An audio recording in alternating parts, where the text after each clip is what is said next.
लगभग आधी रात का समय था।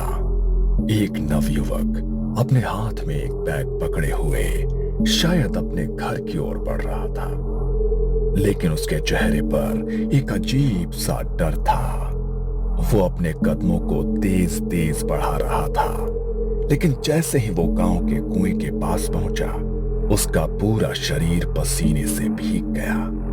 वो वहां से मानो पलक झपकते ही गायब हो जाना चाहता हो। आलतू चल आलतू, आई बला को टाल दूं। हे प्रभु रक्षा करना, यहाँ से सही सलामत चले जाऊं। उसने अपने कदमों की रफ्तार को तेज की, लेकिन जैसे ही वो कुएं के पास से गुजरा तो उसके कानों में किसी की पायल की आवाज पड़ी। उस आवाज को सुनकर डर के मारे उसके पैर वहीं जम गए और उसके कंधे पर उसे कुछ महसूस हुआ। उसने हिम्मत करके पीछे मुड़कर देखा तो घूंघट ओढ़े एक औरत उसके सामने खड़ी थी। उसे देखते ही डर से उसका चेहरा फीका पड़ गया। तभी उस औरत ने अपना हाथ उसके चेहरे की तरफ बढ़ाया और उसकी गर्दन को एक ही झटके में मरोड़ दिया और वो निढाल होकर जमीन पर गिर पड़ा। अगली सुबह जब लोग वहां से गुजरे तो कुएं के बाहर लोगों का जमावड़ा लग गया। सत्यानाश, पता नहीं ये किस किस को और लेकर जाएगी। पिछले 2 महीने में 5वीं मौत हुई है ये। मना किया था रात को यहाँ से कोई मत जाना। इंसानों को, हमारे जानवरों को, किसी को नहीं छोड़ा इसने। अब मुझे तो ये सती माता का प्रकोप लग गया है। सती आसरा का स्थान बनाना होगा। देवी को रोज भोग देवेंगे और कोई भी सूरज ढलने के बाद यहाँ ना आवेगा। देवी को रात के समय जरा सा भी विघ्न पसंद ना है। अपनी जान बचानी है तो यही करना होगा। माना जाता है कि गांव के कुएं और नदी पर सती आसरा का स्थान होता है, जिन्हें देवी का रूप माना जाता है। गांव में होने वाले इन हादसों की वजह से गांव वालों ने कुएं पर सती आसरा का एक छोटा सा मंदिर बनाया, जिसके भीतर कोई मूर्ति नहीं थी। बस गांव के लोग वहां देवी को भोग लगा सके, इसलिए वो मंदिर बनाया गया ताकि देवी का क्रोध शांत हो सके। लेकिन उसके बाद भी गांव में होने वाले वो हादसे नहीं रुके। तभी एक रात काले कपड़े पहने एक लड़की, जिसने अपने चेहरे को काली शॉल से ढका हुआ था, अपने हाथ में एक काले रंग की पोटली लिए हुए, सती आसरा के डर से अब रात को कोई भी कुएं के पास नहीं भटकता था।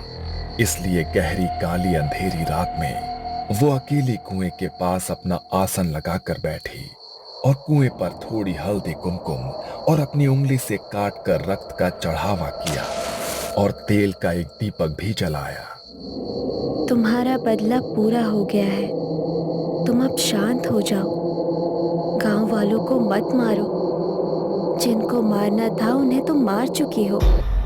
गांव में हो रहे इन हादसों को 3 महीने बीत चुके थे और आज से 3 महीने पहले एक रात काले कपड़ों में अपना चेहरा ढकी हुई एक स्त्री रात के 2:30 बजे कुएं के पास एक यज्ञ कुंड जलाए बैठी थी। यज्ञ कुंड के पास एक मुर्गा, जिसके हाथ पैर और चोंच को रस्सियों से बांधा गया था। नर कंकाल की खोपड़ी में किसी जानवर का रक्त भरा हुआ था। वो उस रक्त का छिड़काव बार बार यज्ञ कुंड में कर रही थी और बड़ी ही धीमी आवाज में कुछ मंत्रों का उच्चारण भी कर रही थी। तुम्हें जागृत होना पड़ेगा। तुम्हें जागृत किए बिना आज की रात मैं यहाँ से नहीं जाऊंगी। बलि स्वीकार करो। उसने उस बंधे हुए मुर्गे को उठाया और धारदार चाकू से उसकी गर्दन को एक झटके में अलग कर दिया। उसकी आहुति उसने यज्ञ कुंड में चढ़ा दी। तभी वहां एक अजीब सी सिहरन उठी। रात के सन्नाटे में मानो कोई दबी आवाज उसे सुनाई देने लगी। कुएं के भीतर से मानो किसी की आत्मा निकलकर बाहर आ गई हो। उसने पीछे मुड़कर देखा तो घूंघट ओढ़े एक औरत उसके सामने खड़ी थी। जाओ और खत्म कर दो उन्हें। मुझे अपना बदला चाहिए। जाओ। मानो जैसे वो उसकी आज्ञा का इंतजार कर रही थी। उसके इतना कहते ही वो गांव की ओर बढ़ी और एक घर के बाहर जाकर रुक गई। दरवाजे पर ठक ठक की आवाज हुई। अरे इतनी रात को कौन आया है? रात के 3 बज रहे हैं। इस वक्त कौन दरवाजा खटखटा रहा है? तभी दरवाजे पर फिर से ठक ठक की आवाज आई। पता नहीं कौन आया है, देखना ही पड़ेगा। मंगल दरवाजा खोलने के लिए गया। दरवाजे से अभी भी लगातार ठक ठक की आवाज आ रही थी। अरे बोल रहा हूं ना। अभी तक मंगल आधी नींद में था, लेकिन जैसे ही उसने दरवाजा खोला तो उसके होश उड़ गए। उसके सामने घूंघट ओढ़ी हुई वही औरत खड़ी थी, लेकिन जैसे ही मंगल ने उसे देखा तो हवा के झोंके से उसके चेहरे से उसका घूंघट सरक गया। मंगल ने जैसे ही उसका चेहरा देखा तो उसकी चीख निकल गई। उसका चेहरा पूरी तरह से गला हुआ था और आंखों की पुतलियां बिल्कुल सफेद होकर उल्टी हो चुकी थी। मंगल जल्दी से दरवाजा बंद करने लगा, लेकिन दरवाजा बंद नहीं हुआ। वो डर के मारे अंदर की तरफ भागने लगा। तभी उस भयानक औरत ने उसकी गर्दन को अपने हाथों में जकड़ लिया और एक ही झटके में उसकी गर्दन को मरोड़ डाला और उसके चेहरे के मांस को बुरी तरह से नोच डाला। दर्द के मारे पूरे घर में उसकी चीख गूंज गई और कुछ देर उसकी दर्द भरी चीखों के बाद सब कुछ बिल्कुल शांत हो गया। अगली सुबह जब परिवार वाले घर पहुंचे तो उसका ऐसा हाल देखकर उनके पैरों तले जमीन खिसक गई। ये क्या हो गया मेरे भाई को? तुझे इतनी बेरहमी से किसने मार डाला मेरे भाई? किसने मार डाला तुझे? अभी तो सिर्फ इसकी जान गई है, अभी तो तेरा मरना बाकी है। जितनी बेरहमी से इसकी मौत हुई है, उससे ज्यादा बेरहमी से अब तू मारा जाएगा। राजेश अपने भाई से लिपटकर बिलख बिलख कर रो रहा था। उसने गांव वालों के साथ जाकर अपने भाई का अंतिम संस्कार किया। रात को वो अपने भाई की तस्वीर को अपने हाथों में लिए रो रहा था। मत रो बेटा, भगवान ने हमारी जिंदगी में यही दुख लिखा था। पहले मेरा बड़ा बेटा चल बसा और अब मंगल। ना जाने किसका श्राप लग गया है हमारे घर को। एक के बाद एक अनहोनी घटती ही जा रही है। मंगल की मौत कोई सामान्य मौत नहीं है माँ। किसी ने जानबूझकर मारा है उसे। उसकी हालत नहीं देखी क्या तुमने? कैसे उसके चेहरे पर पूरा मांस नोचा हुआ था।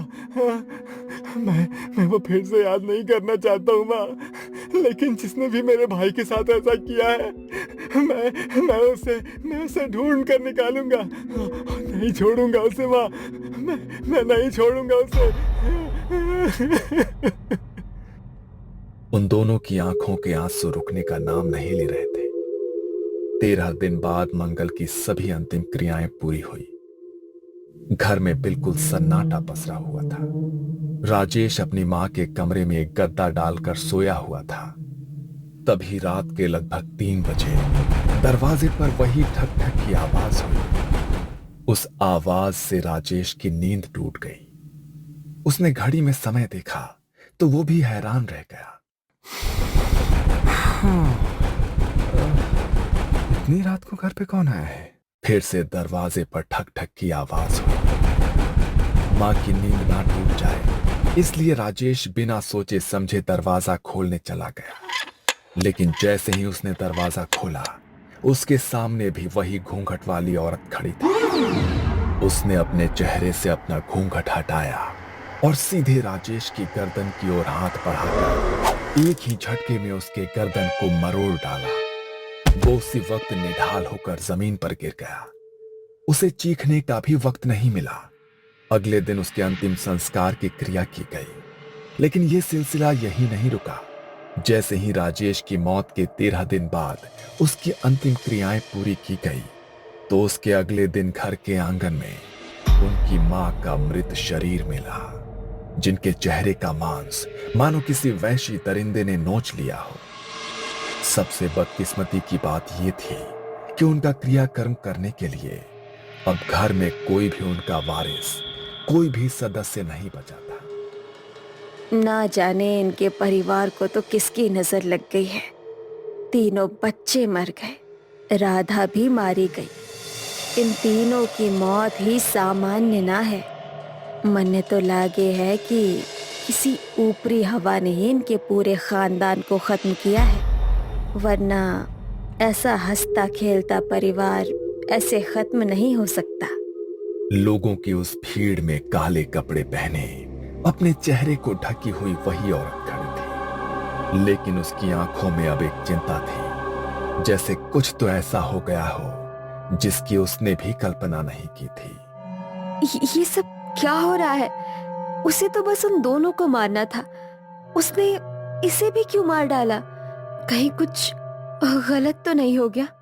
आधी रात को काला कपड़ा ओढ़कर वो फिर से अपने हाथों में पोटली लिए कुएं की तरफ बढ़ने लगी, लेकिन तभी उसने देखा कि कुएं के पास एक आदमी अपनी साइकिल से गुजर रहा है।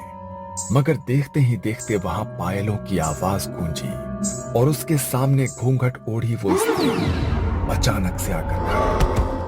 डर के मारे वो आदमी साइकिल से गिर पड़ा। वो उसकी ओर बढ़ी और उसने उसके शरीर के मांस को भी पूरी तरह से नोच डाला। उसकी चीखों की आवाज पूरे गांव में गूंज उठी। ये देखकर काले कपड़ों से खुद को ढकी माया के होश उड़ गए। वो तुरंत ही वहां से भागकर अपने घर पहुंची। डर के मारे उसका पूरा शरीर कांप रहा था और आवाज हाँफ रही थी। ये सब क्या हो रहा है? मुझे उसे शांत करना होगा, वरना जो भी अब उस कुएं के पास से गुजरेगा वो उन सबको मार डालेगी। उसने उसे शांत करने की बहुत बार कोशिश की, लेकिन गांव में होने वाली मौतों की संख्या कम होने की बजाय दिन प्रतिदिन बढ़ती जा रही थी। इन हादसों को 3 महीने बीत चुके थे। माया अब अपनी आंखों के सामने किसी और को बलि चढ़ते हुए नहीं देखना चाहती थी, इसलिए आज उसकी शांति के लिए माया कुएं के पास बैठकर यज्ञ कर रही थी। तुम्हारा बदला पूरा हो गया है, तुम अब शांत हो जाओ। गांव वालों को मत मारो, जिनको मारना था उन्हें तुम मार चुकी हो। अब क्यों तुम गांव वालों की बलि देने पर तुली हो? तभी अचानक वहां बहुत जोर से हवा चलने लगी, जैसे कोई उसे अपनी मौजूदगी का एहसास कराना चाहता हो। कुएं की मंडेर पर जल रहा वो दीपक हवा के झोंके से बुझ गया और उसे भी अपने आसपास पायल की आवाज सुनाई देने लगी। उसने पीछे मुड़कर देखा तो वही औरत उसके सामने खड़ी थी। उसके चेहरे से घूंघट हट चुका था और उसका भयानक चेहरा गुस्से में उसे ही देख रहा था।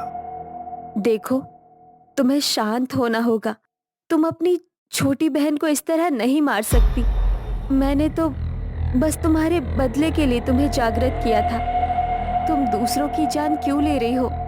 उन्होंने तुम्हारे साथ जो किया उसका बदला ले लिया है ना तुमने? आज से 4 महीने पहले गांव के एक घर में मातम का माहौल था। घर के बड़े बेटे का उसकी शादी के कुछ समय बाद ही निधन हो गया था। घर में 2 जवान बेटे थे जिनकी नजर अपनी विधवा जवान भाभी पर पड़ गई थी।